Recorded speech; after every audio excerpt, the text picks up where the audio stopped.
is time for Around the 412 with Smitty and Tyler.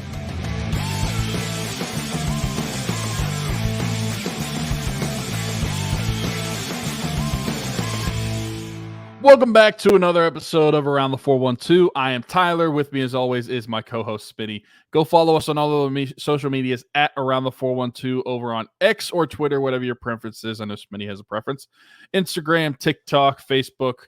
We're on everything at Around the 412. Also, go check out our YouTube. If you're not already watching the show over on YouTube, go check it out. Subscribe to us there. Leave a like on some of the videos. Leave some comments, letting us know if you like what you're seeing. If you have any questions about any of the Pittsburgh teams, whether that's Steelers, Penguins, Pirates, or just anything in general, I'm sure Smitty and I will bring it up on the show if you do ask it in the comments. So go give us some love over on YouTube. Want to grow that thing up. We post the full episodes of the podcast there, as well as sometimes some of the clips of the episodes if there's certain segments that we want to talk about specifically. This is a Steelers episode. Not a lot going on, to be completely honest with you. We're kind of in the dog days of summer between mini camp and OTAs and training camp. So we kind of have just some questions to answer on this episode. No really set topic list if we're just being completely behind the fourth wall with you guys. So we're just going to hop into some questions, I think. Yeah. Like you said, up until July 23rd, when the team reports for training camp, July 24th, first day of practice, unless we get something like really newsy to talk about, this is probably how the shows are going to go. We're going to do some like Q&A stuff, and yeah, maybe to talk about Brandon Aiyuk. However, Brandon Aiyuk did list 3 teams on the pivot.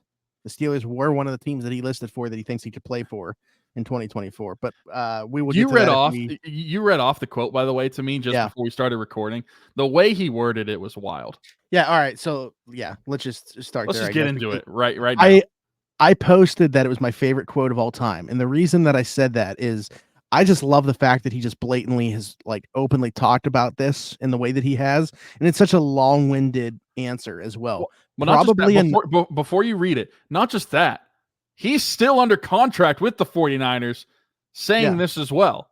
It's not like he's a free agent. This is just an extension everybody's talking about. And it's a 5th-year option. It's not a tag either. Like that's what people are kind of getting lost in the shuffle here. But probably a Niner uniform. If not a Niner uniform, probably a Washington Commander uniform. If not a Washington Commander uniform, probably a Steelers uniform. That was Brandon Aiyuk on what uniform he guesses he will wear in 2024.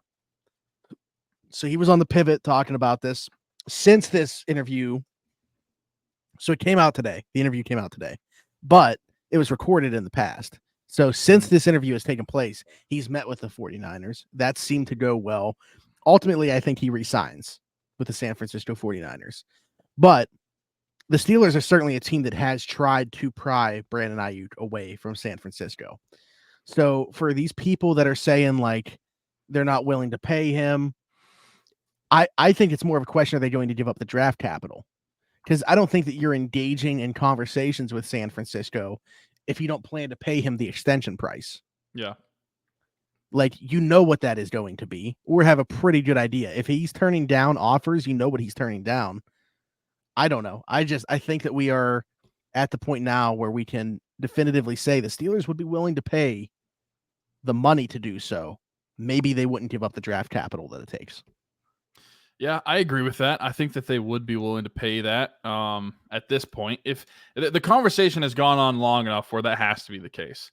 And I'm one that has said, and I might have even said it recently, that I don't know if the Steelers are going to be willing to do that. But the fact that the conversation and this narrative has gone on as long as it has, there's no way that they would be willing to trade for him and then not extend him.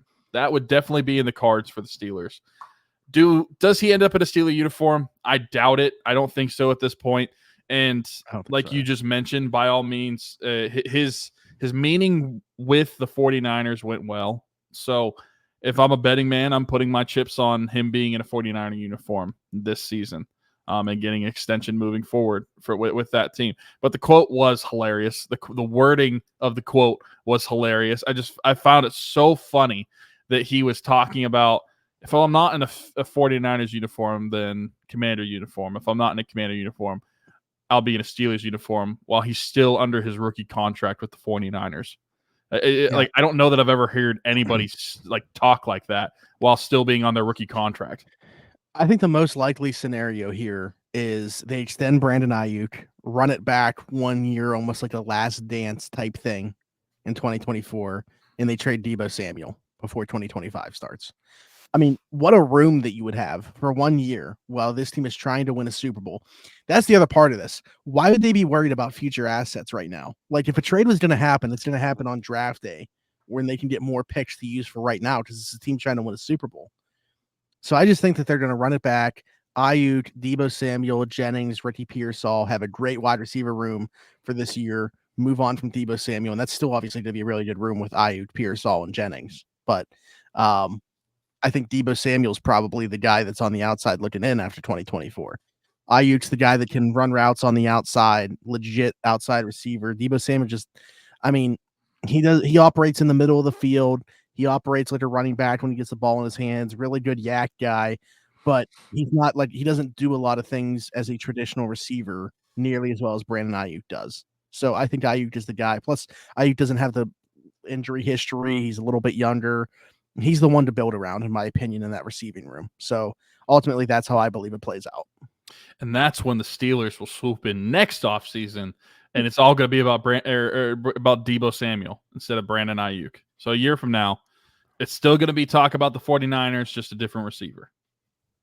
Deebo's the one that they were close on. Like that came out that they were on draft day. The Steelers weren't willing to part with pick 51 for Deebo Samuel. If they would have been willing to forego the opportunity to draft Zach Frazier to get Deebo Samuel would be a Steeler right now. The Steelers didn't want to trade the second round pick to do it.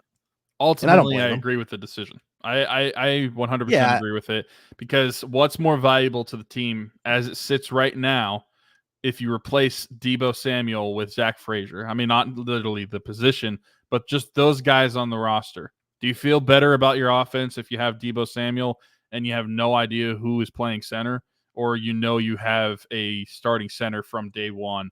And sure, you're more questionable in your wide receiver room, but I think when you specifically, especially when you look at the type of offense you're going to be running with Arthur Smith, I personally would not have traded 51. I would have stuck with what the Steelers did and gone for the center. Even if they didn't have that need, I don't value Deebo carrying his contract over as well for a second round pick. Third or fourth is what I would do to acquire Deebo Samuel. So that's kind of where I'm at with it. However, like, I do think specifically in Arthur Smith's offense, a guy like Deebo Samuel, I mean, he could be a game changer. What's going on, everybody? Smitty from Around the 412, and I just want to take a quick second to give a shout out to our folks at Game Changers. Their logo on the screen right now, right above my microphone. Over 2,000 different designs in their catalog. Luxury heavyweight material. I am wearing one of their shirts right now. Best vintage t-shirts in the game. Head over to gamechanger.la or pick6.la to pick up some shirts. And guess what? Use code AT412. Save yourself $10 on your order every single time. Again, gamechanger.la or pick6.la. Best vintage t-shirts in the game. Check them out. So yeah, I'll throw this out there for you real quick. Mm-hmm. I was thinking about this while that ad was playing. Deebo Samuel is just the rich man's Jalen Samuels. Jalen Samuels? Yeah. That's not like at the all way, like the way he's used, kind of like hybrid position. Okay. He's just the rich man version of that.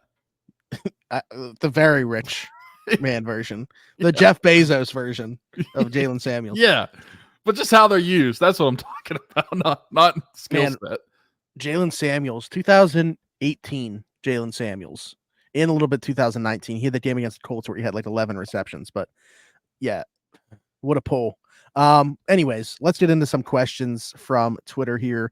Craig says, if you could only keep one of the two Steelers quarterbacks for the next 2 seasons, which one would it be and why? I'll let you go first on this. Man, I didn't want to go first because I feel like this is impossible to answer without seeing them take a snap. Without seeing them play, it's almost impossible. And so read that question again. It's just the next 2 years? If you could only keep one of the 2 Steelers quarterbacks for the next 2 seasons, which would it be and why? The next 2 seasons without seeing them play at all, Russell Wilson. Mm-hmm. If he's limiting it to 2 seasons, I'm picking Russell Wilson's because to me, I'm looking at that as I'm limiting that to my winning window. And if that's my winning window, as I sit right now, I think the odds are you're going to win more. And we've talked about this before. Like, if you're going to want to win more games this season, you're probably leaning towards Russell Wilson. And I feel like if my window is 2 years and you're putting a cap on it, and we're not talking about like long-term future like you could with a Justin Fields and the age and everything, I'm saying Russell Wilson because of what we've talked about in the past, where like if you want a guy that's more QB ready right now to go out and win you more games, I think it is Russell Wilson. I think that Russell Wilson could potentially even win you a playoff game at that point. We've talked about it before, and I've brought it up in the past. If you're able to win a play or get to the playoffs with a combination of Kenny Pickett, Mitch Trubisky, and Mason Rudolph, then you sure as shit better be able to win a playoff game with Russell Wilson, because I feel like he's way better than any of those guys. So I would definitely go with Russell Wilson if I have that 2-year window. Now, this is the part where you pick Justin Fields. I am going to pick Justin Fields, but I will say him keeping it limited to 2 years is exactly why both of them are options. Yeah. So I think this was very calculated on Craig's part to say, looking at the next 2 years. But I'm picking Justin Fields again, because even though we're talking about only keeping one of them for the next 2 seasons, that's not to say it can't go, in my mind, beyond 2 seasons. The only part was only keeping one on the roster for 2 seasons. So whatever that quarterback shows you in 2 years, maybe it could be expanded upon. But again, it all comes down to me. The age is the biggest thing here. Like, Russell Wilson's arrow no longer pointing up. He's either plateaued or he's going down. Looks like he's going down. Justin Fields, I don't know if that arrow is pointing up. Again, if he ends up being a good player, he is going to break an outlier, break a mold that we have seen by being one of only 6 players at the position in NFL history to be a negative EPA player at the position and then be good. But I want to find out what Justin Fields is going to be, more so than just getting the baseline quarterback play that I believe that you're going to get from Russell Wilson. I'm the guy that's always going to take those bigger swings. I would rather find out if you got something in Justin Fields than the more known commodity in Russell Wilson. And I respect that. I do. I look at it as if I want to win now, and that's how I took it. Steelers. If the Steelers only had 2 more seasons in their existence, that's kind of how my brain is looking at it. Because after 2 years, I mean, if that's the case, trade everything for a different quarterback. Well, yeah, that's very true. But if my window of what I can think about for the Steelers' future is only at a 2-year limit, then I'm picking Russell Wilson. But I completely agree with you as well. Like, if you're throwing the future into this, it's not even a question which one I'd rather have. It's Justin Fields, just for the whole age factor. You might find a diamond in the rough with him, and you might find your quarterback of the foreseeable future with him. If he does that, like you just mentioned, he would be a hot commodity at that point, because he's one of only 6 to be able to do that. But I think that for a more sure thing right now, Russell Wilson is still my answer. You know, the other part that we weren't factoring in, and I don't know if this was supposed to be eliminated from the question as well, but salary. Because Russ is playing for the minimum this year. Well, yeah, year 2 is where salary matters. That's not going to happen again next year, though. So it's just like equal. You're just picking whatever player you'd rather have, because I wasn't even factoring in salary. Yeah, because Russ is probably going to get, like, if he plays decent in Pittsburgh, even just because of the name recognition, what he's brought to the table in the past, he's probably looking at like $30 million. Justin's not going to get $30 million regardless of what he does this year, in my opinion. So I don't know. That could be part of the equation, but I was kind of leaving that out because it didn't mention that as part of the question. The other part that I don't think that we agree on here, and I might get more pushback on this from the people in the comments than you will, but I don't necessarily view the Steelers as a team that will win a playoff, that I would pick to win a playoff game regardless of who's quarterback, with what I'm expecting from them. I hear I hear what you're saying about the upgrade from what they've had at quarterback in the past, but I also take a look at the landscape of the conference, and I'm like, regardless of who they're going to match up with in the playoffs, you got to think that they're going to be on the wrong end of the quarterback play there. Like, even if Russell Wilson is the player that he was last year, an average quarterback, even if Justin Fields is something, look at the quarterbacks in the AFC and just who you expect to be in the playoffs because of that. It's just hard to imagine that that's a position where they're going to have the advantage in the playoffs. Yeah, and I get that 100%. But I think that if your mentality, because I look at the years past and in the past couple of years, you have had the mentality, and I'm not saying you, I'm just saying in general, people have had the mentality of make it to the playoffs. Okay, we've made it to the playoffs for a couple of years and nothing is amounted from it. What do you do after that? Like, what is your goal after that? Obviously, the team's goal is different than the fan base goal, but for my fan base goal, past couple seasons has been to make the playoffs. I don't expect to win a playoff game, but at what point does that change to winning a playoff game? And I understand the landscape is really hard in the AFC, but I do think that Russell Wilson, while you probably don't pick him to win you the playoff game if you're just comparing him to the quarterback. When you look at him on the team as a whole, I'm going to say Russell Wilson probably gives you better odds than you've ever had before, or at least since Ben Roethlisberger's been playing. And I think that Russell Wilson is going to put you in a better situation in the game than you had in games like the one you had last year or earlier this year, I guess I should say, in Buffalo. I agree with you where I don't think it necessarily matters who's quarterbacking. You're probably going to be outgunned at the quarterback position. But I think that the narrative has to change from make the playoffs to winning a playoff game as more of an expectation. And I don't say that just because of the quarterback by themselves, but just the quarterback on the team. Because you look at the team as a whole, if you have a better defense last year in Buffalo, I'm not saying you win, but I feel like there's a better outcome that is possible if you have a better quarterback in place. And I feel like at some point, the narrative will have to change to making the playoffs, because instead of making the playoffs to winning a playoff game, because if we go into another season where it's just like, we just want to make the playoffs, that's all good and dandy. But at what point do we actually say we have to win a playoff game? Because then you just get stuck into why does it matter at that point? This is why does making the playoffs matter? Because then then the whole we haven't won a playoff game in forever, that starts to come true, where it's like, what's it matter if we make the playoffs if we never win? And so I'm not saying just by himself, Russell Wilson is the reason that they should win a playoff game, but Russell Wilson on the Steelers, when you have that defense that you have, and if you get competent quarterback play, I feel like if you're able to make the playoff game with the incompetency at the position, then the competency at the position, or hopeful competency at the position, you should expect a better outcome. Granted, the defense in the playoffs, even though it's been a strength in the regular season to get them there, has been their downfall.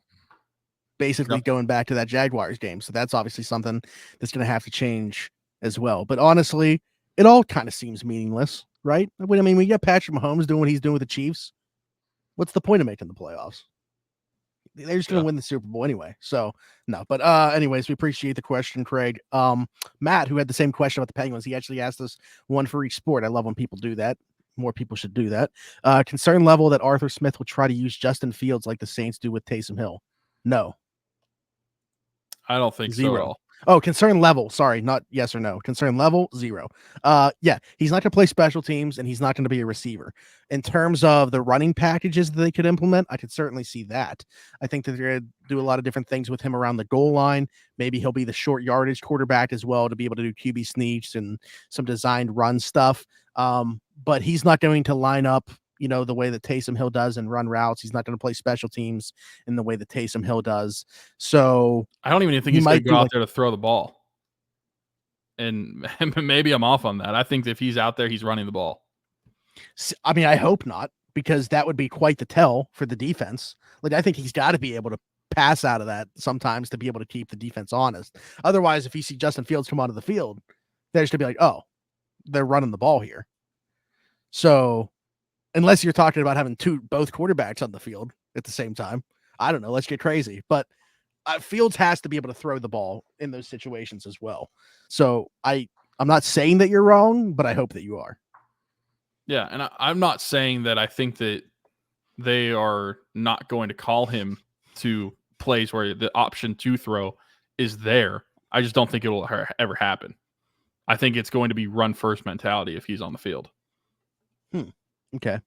Yeah, I mean, I don't know what those plays are. We're going to have a better idea, I think, in training camp in terms of what that will actually look like, because we'll see a lot more. If he runs an RPO, run is the first part of run pass option.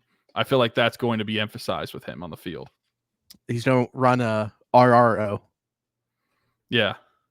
Run. If you don't like where you're running, run again to a different spot. And that's your only two options.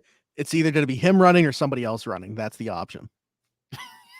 Yeah, pretty much. No, I don't have any type of concern level with him being a Taysom Hill like player for the Steelers. And then finally here, Adam says, given the new kickoff rules, will Danny Smith be given more game prep time to install return plays? And how unique or disguised can that new aspect of the game get? It's a long off season, he says, even at the end of this. Yeah, when we're asking questions about special teams, you can tell we're really getting into the dog days of summer. I am so intrigued by this. People that watch, I don't watch a ton of the UFL. I didn't watch a ton of the XFL or the USFL. But I think watching those plays, they were probably the most exciting plays that took place in that league. And I think that's why the NFL is adopting it. I think it gives some more openness, and it's kind of bringing life back into special teams, which was kind of like a dying play, the kickoff. So I'm very excited. Explain it to me like in 5. The rule. So I don't want to missay anything here. So I'll literally bring it up. But from a kick return perspective, why I think it is so intriguing is you're going to have teams not just using like a designated player back there. Like the Dolphins might put like Tyreek Hill, Raheem Mostert, or Jalen Waddle back there. Just because you can have multiple guys back there. You can do like pitches and stuff back there. Like there's just a lot more space. But yeah, I will bring up the entire rule change just to read it to you. Because I did see something that maybe this isn't correct, that touchbacks go to the 30 now. Yeah, well, so there's like a kicking zone that they have to kick it into. Yeah, see, like I didn't know any of this. I'll be honest. Yeah, so instead of players going out there and just watching them sail into the end zone, they will line up 5 yards apart from each other. So like they are super close. And have you ever seen this take place? Yeah. In the XFL? Like they're just lined up right in front of each other, as opposed to, you know, the kickoff or kick return team just flying back basically to the returner and then all going forward at once. They're going to be blocking basically right off the play. So it'll be at the 40 and 35 yard lines. And then they wait until the kick either lands or is touched by one of the returners. And then the returner can either, you know, move past a wall of defenders. They have the option basically to do whatever, but the kicker has to get it into that zone, basically. So I didn't know any of this, and maybe that's bad of me that I have a Steelers podcast and I don't know this, but like I had like no a touchback could occur at the 30-yard line if the ball goes out of bounds, if it strikes the goalpost or lands beyond the goal line or is down in the end zone.